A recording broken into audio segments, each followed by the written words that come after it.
Had a good week? Till now I had, yes. Right, good to see you. I know planning for next season, I'm sure, has been ongoing for some time now. Various media outlets this week reported that there is a release clause in the contract of Jeremy Frimpong at Leverkusen, and Liverpool are prepared to meet it. Is he the type of player that you would see as a replacement for Trent Alexander-Arnold? I think again it's going to be a boring answer. So for a whole season it was about contract extensions of 3 players, and now we're arriving in a time where everybody wants to know which players we're going to bring in, and the answer is going to be the same. We don't talk about the players we want to bring in public till the moment they've signed for us, and then you can ask me everything about them. What I can tell you is that we already have Conor Bradley, who can play really good in that position. Joe Gomez has played in that position multiple times. So it's not like when Trent is leaving, I have no clue what to do anymore. But as a club, we're always looking at interesting players that can strengthen our squad. But that's the general answer, not talking about an individual. Just on an individual then, in Trent Alexander-Arnold, does he figure in your plans for these final 2 games? Have you had to have a chat with him about last week's experience and the mixed reception? As you know, I wasn't here the last few days. So neither was Trent. And neither was Trent. So I haven't spoken to him yet. Today is the first day we come back together. We feel this is also a very good lead up to our game on Monday. Because I've said before that it's quite difficult for a team that already won the league to train so many days in a row. If you've already won something, so you need to find the balance between days off and prepare very well for the next game. So we train today, tomorrow and Sunday. That's three days in a row to be very well prepared for Brighton. Keep in mind that these players never had a few days off during the season because we were in the FA Cup, League Cup and Champions League. And of course the Premier League for a long time. So where other teams were maybe had a few days off during the season, we hardly ever had that. That's not an answer to your question, but I wanted to make clear that. And then an answer to your question: if Trent is involved, yes or no. That is why I told you this, because it's the first day we train after a few days off. So it's quite early for me now to say what the team would look like and what the squad would look like for Monday. Are you able to answer this one then? Is it a little harder in terms of motivating the players at this time because the main job has already been completed? I think the honest answer is yes. Yeah. Although I cannot look in all of their heads, but I think it's clear to everyone if we would still compete for the Premier League, then there would have been a few days off as well, but probably we wouldn't have gone somewhere else. But because I don't think we're the only team, if you play on Sunday and next week is Monday, that you give them a few days extra. But yeah, I think the honest answer is that there is a difference. But if I look at the way we played the Arsenal game, I saw a team that wanted to compete against Arsenal from the first second till the last. Even when we were having some problems in the second half, they were able to come back into the game. So that tells you the mentality is still very good. But it was a home game. And what is the main thing for us is, it doesn't matter if we won the league, yes or no. If you play Chelsea away, Arsenal at home and Brighton away, these are difficult games to play. That's why I was also so happy that we were already enough points clear to clinch the title against Tottenham. At the start of the season, you mentioned about wanting to improve away form. I know everybody speaks about the power of Anfield, but this could be a record-breaking season in terms of if you beat Brighton, it's the 12th away, but I think only 4 times in Liverpool's history has that ever happened. And that would also mean as well that you'd be the first team, full stop, in Liverpool's history to have scored in every single away game. Does that mean anything to you? Do you feel that is a sign that you have therefore improved away from home? Yeah, it definitely means a lot to me. I didn't know the exact numbers, but yeah, I think one of the first games we played away, I've mentioned this to the players. I've showed them their away form in a team meeting in one of the away games, and I think this we have to improve as one of the things we have to improve, not the only thing, if we want to be able to be there in the end, competing for the league. and that's what we've did really well throughout the whole season. Our away form has been good, but our home form has been quite good as well, and that's the only way in a difficult league like this to challenge, because so many good teams, so many teams are able to win more games in a row. So if you want to win the league over here, you need to have both good away form and good home form. In terms of Brighton, they still fighting for a European place as well. In terms of the competition between the both of you, looking on a positive from the lads going away together, does that help bring them maybe a little bit more personally together on top of what they've already experienced this season? That's the nice part of your jobs. If we win it, you will tell me this. If we lose it, we will get the blame for being a few days off and our head was somewhere else, blah, blah, blah. This is all the nice part of your job. For me, it is Chelsea away is one of the most difficult away games in the season. Brighton away, I do think you know what Arsenal did there, what City did there. So if we are not able to get a result over there, for me that has nothing to do with players enjoying a few days off. But this will probably be the story in the media. Or you would disappoint me, because in Holland this would definitely be the story of the media then. But maybe you guys pick a different idea. For me it's clear. Positive thing. That's why if we win it, then it's going to be brought as a positive thing. So there's only one truth, but as a journalist you can look at it from both ways. And you can be positive or negative about what we've done. What we know is we felt that this was a good way of preparing ourselves for the game on Monday. Because the boys deserved a few days off. It's been a very long season for us, and we think 3 days lead up towards the game on Monday is more than enough time to be physically well prepared. If we are mentally well prepared for a very difficult game against a team that can play really well, that is something that has nothing to do with us being somewhere else or over here, but that does have maybe something to do that for us there's not, apart from winning a game of football, there's nothing else at stake. I'm sure everybody will be positive. Till now they've always been, so let's wait and see.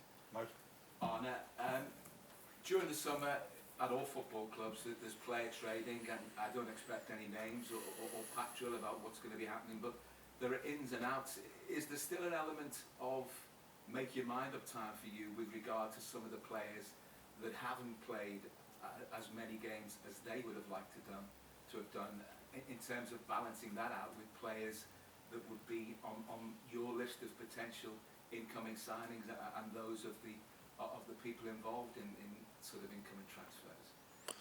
You mean if I'm planning to play certain players to judge them one more time for next season? Is it still make your mind up time, or you know, have those sort of judgments already been Nah, I don't think it would be fair to any player if you work with them for a whole season then to change your opinion on 1 or 2 games that are coming up. So I think our opinion has been made up over 10 to 11 months, and some of them play even long. All of them, except for Federico Chiesa, already played longer over here at this club. So I think we know quite well the quality of our players, and so the game against Brighton or the game against Palace is not to make up our mind or to change our mind in what we think about next season. No. How difficult is it in a general sense when you're looking to alter the squad, alter the balance, bring in players, when perhaps to bring those players in you might need players to go for financial reasons for the size of the squad, when you have to have maybe difficult conversations with players and with players' agents? Is that really difficult, or does that just become part of what you have to do? Is there a brutal element to that? No, first of all, then you assume that we are going to bring in new players. And I've said many times already that we as a club are very happy with the players we've got. But it's not always, it's part of our decision, but in some situations, players that haven't played a lot are not looking forward to another season not playing a lot. So there's always a ongoing process, and we have to make sure that we are prepared if we can strengthen the squad. This club has always done that, no matter if we have 19, 20, 21 or 22 players.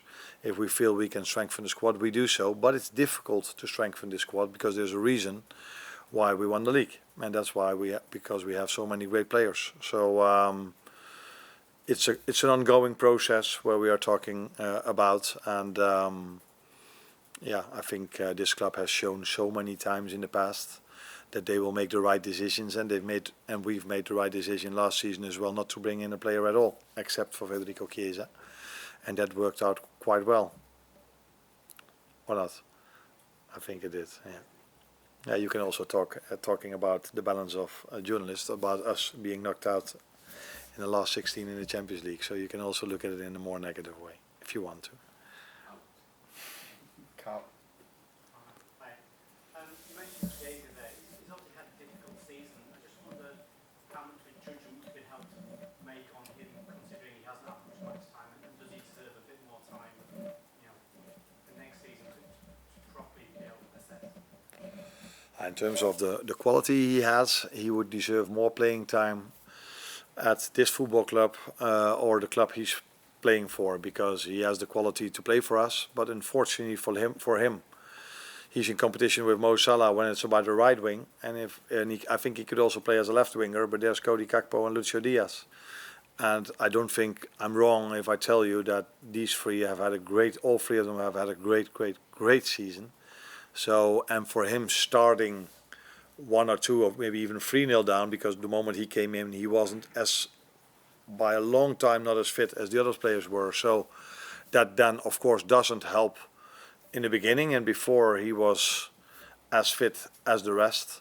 Yeah, the other ones did so well that there was not a lot of reason for me to change. And even to be in the squad then becomes difficult if Darwin Núñez and Diogo Jota are there as well.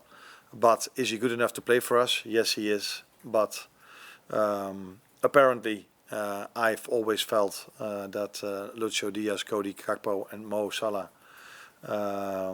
deserved the confidence I had in them, and I hardly ever changed that setup between the three of them. And just on, you spoke about the importance of the break you've given the players just to get away from football.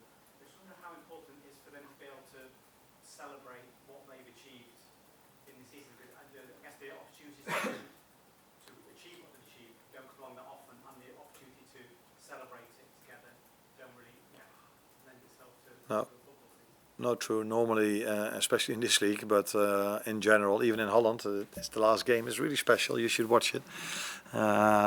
It's about the last game, and normally in this league, it's also about the last game. And if you want it then, and you want to go after the season, then wives, girlfriends, children are like, yeah, come on, I haven't seen my dad for such a long time. Let's go on a holiday now with the family, which I can completely agree. So we were having the great position that not only we won it earlier on already, but also we've played on Sunday, and then the next game is on Monday. So, like I said, even if we wouldn't have won it yet, they wouldn't have had 4 days. I think they had 4 days, Monday, Tuesday, 4 days. But they probably would have had 2 or 3 then as well, because in the end of the season, you have to find the right balance in keeping them fit enough to play, but also get them mentally fresh. And that's what we've tried to do last week. Before the Arsenal game, we had a few days off as well, and this week also. Hi, Arne. Just on Trent Alexander-Arnold, how much of a danger is it, the situation around him overshadowing the end of the season celebration? I was already happy that no one asked about it, so I thought, okay, we can leave this behind. No problem. Last week, people talked about it to me. Then, of course, we had the reaction of our fans in the stadium, which was different, positive and negative. Then, all the pundits talked about it, the whole country talked about it, and I think now it's time to draw a line under that. Let's focus now on the fact that we've won the league, and for us to enjoy the upcoming 1.5 week. With that feeling, and not talk and be distracted that much about Trent's situation. Michael? Hi, Arne. Just back to transfers. Obviously, you've only got 2 more games left at this stage. It's not a huge amount of money. Can I just ask, how much of your focus at the moment is actually on the games compared to transfers and thinking about the squad next season? Did you show me this week at social media? I'm from this morning. Okay. No. Even if you are celebrating over there, that doesn't mean that the whole day you don't think about something else. But A larger part now is already, indeed, my thoughts are into next season than it would have been if this game of Monday and next week against Palace would have been decisive for us to either finish top 5 or win the league or whatever we had to do. But now it's clear what we've done. So I think it's a normal situation that my thoughts, if I'm on the couch tonight or another moment, are more into next season than they would have been if it was still very important. And that's also the challenge, not only for me, but even more for the players for the Monday game, because maybe their thoughts are already more on playing for the national team 1.5 weeks later, where these games are probably even more important to them than the upcoming 2 weeks. Although what people told me, Palace at home will be a very special one to look forward to. So yeah, probably that's the answer to your question. You think about it more. You have more meetings about that now than you would have had when it was even more important to win a game of football than it is now. My last one on Blake. Hi, Arne. We saw something a little bit different from Curtis Jones against Arsenal. He was dropping a little bit deeper, picking up the ball from the goalkeeper, maybe sitting next to Ryan a little bit further deeper in the build-up. You mentioned there you're already thinking about next season. That's the kind of thing we often see in pre-season, these kind of changes. So do you think that this allowed you the ability to be able to make those kind of changes? Or you mentioned about motivation as well. Is he the kind of player who maybe you want to give him a different challenge to make sure he is motivated for these last few games? You mean him, that he played a little bit deeper? Because normally McAllister plays in that position, and I think he plays similar. A lot of the time, Alisson will be giving the ball to Virgil and he'll be building up. But we saw Curtis coming a lot deeper and picking the ball up from the goalkeeper, which we haven't really seen a lot from the midfielders this season. No, but I think McAllister did this a few times as well. But it all depends also on the way the other team presses. So and that was that. The good thing if you play a team like Arsenal, which is sometimes also the difficult thing, but you know what you can expect, and they have the quality, and it's perfectly done by them. But you know what to expect, so then sometimes you give a little bit different details to your midfielders how to do the build-up, and then you might do in other games. So I wouldn't see too much into that. Is just a small detail. I think what we've changed throughout the whole season, the general idea of playing was the same, but we always tried to adapt to the way the other team wanted to press us. Yeah. Thank you. You're welcome.